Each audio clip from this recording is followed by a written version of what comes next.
Caroline Jean-Pierre was questioned on whether we might see some changes in the White House over Biden's tanking poll numbers. Roll that tape. Has there been any talk in this White House about a change in strategy or staffing going forward in reflection of those numbers to continue to show him underwater? No.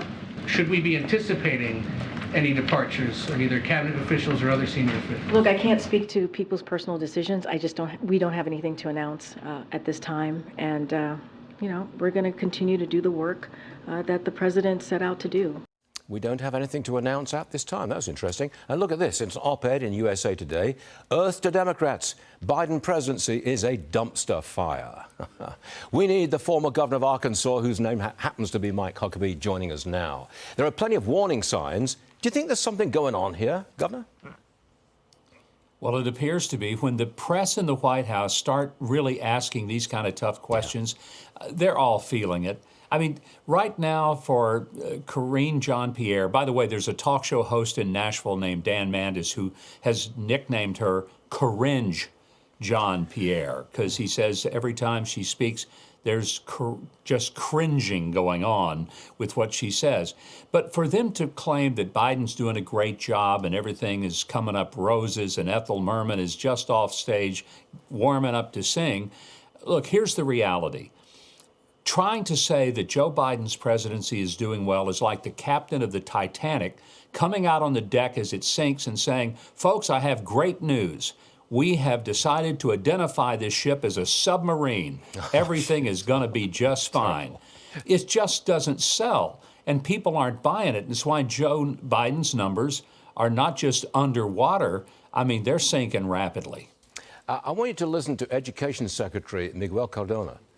He misrepresented a famous Ronald Reagan line. You got to watch this, Governor. It might hurt, but just watch it.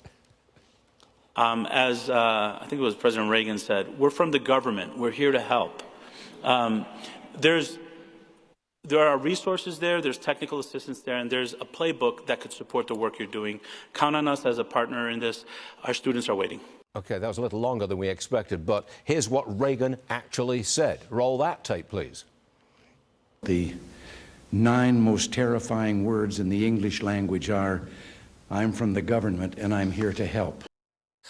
Okay, Governor, have at it. Why don't you? I mean, he totally messed up the line. He got it exactly polar opposite of what Reagan said. Reagan said that the problem is not, you know, that we have too little government. We have too much government. And when the government says they're going to help you, they're going to hurt you. And then the education secretary comes out thinking, I guess he's going to be real wonderful and bipartisan, quoting Reagan, and he totally muffs the line in a way that is laughable. And that's why we're chuckling about it today.